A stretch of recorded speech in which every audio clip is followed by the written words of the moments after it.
नमस्कार मुमिता आम लक्ष्मी हांडीशाला चैनल को आप बहुत बहुत स्वागत। आगक आसी विश्व पणा संक्रांति ओडिया नववर्ष आसूची। पणा तो आम समेत बनई था कि मुझे जो पणा आप बनई देखी सेटा हूँ माँ काकटपुर माँ मंगल पाखे लगुवा भोग जोटा माँ पाखे पारंपरिक शैली या पणा माँ पाखे भोग लग जाए। एबे भी माँ पाखे या माँ पाखे भोग लग जाए। आ प्राय माँ मैंने जिते मंगलवार आसे से भोग लगाती यही पारंपरिक से मो माँ भी एमती तैयारी करके माँ मंगल पाखे भोग लगाती प्रत्येक मंगलवार दिन।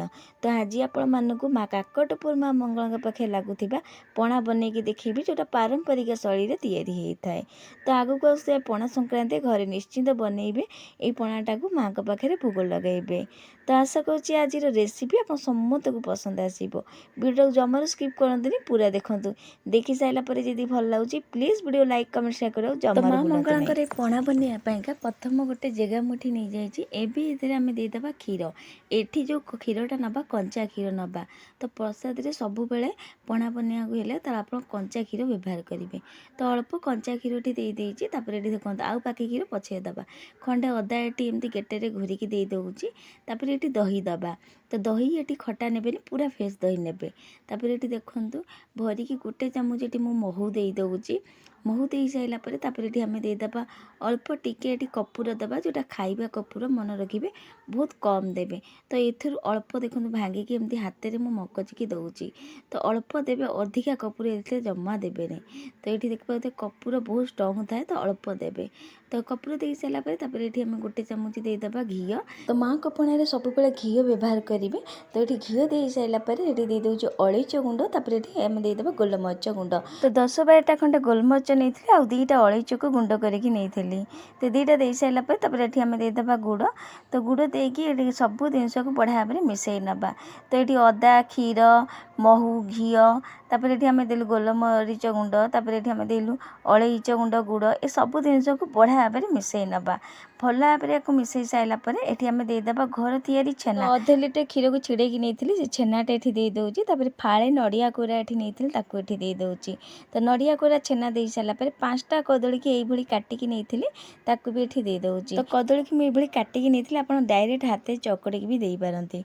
तो कदली दे सारापर किसी फल ये आम दबा फल काकुड़ी नहीं अंगूर नहीं डालिंब नहीं तापर गोटे नाशपाती की काटिकी नहीं ताकू भी ये नहीं सब फल को छोट छोट कर काटिकी नहीं। तो विभिन्न प्रकार फल ये पणारे आपड़ दे पारे। आपण पाखे बेल जदि थब बेल भी दे पारे माँ को अति प्रिय बेल पणा भी। तो बेल भी ये दे पारे सब फल ये दे सारापर जो क्षीर आमर कंचा क्षीर थिला से क्षीर को ये दे दूँगी। मन रखिए पणारे सब बेले कंचा क्षीर व्यवहार करेंगे पूजापाई जदि बनाऊँच। एवं सब जिनस को हाथ को बढ़िया भाव परिष्कार करके धोईकी एवं हाथ में बढ़िया भाव को मिसेबा। तो हाथ में एमती मकची मकची सब जिनस को मिसई नवा जमी छेना नड़िया कदली फल सब जिनस मिसीज। ये देखो सब जिनस को हाथ में मिसई सारापर ये आम रेडी होगा माँ मंगल पाखे लगुवा मंगलवार दिन बा चैत्र मंगलवार दिन लगुवा पणा रेडी होगा जोटा पारंपरिक यही प्रस्तुत कराए आ माँ पाखे भोग लग जाए। यही पणारे उखुड़ा पड़े नहीं खई पड़े नहीं आ बाहर कौन से मीठा जिनस भी पड़े नहीं जमती छेनापोड़ रसगोला गुलाब जामुन ये सब जिनस रंधा जिनस पड़ न थाए पणारे।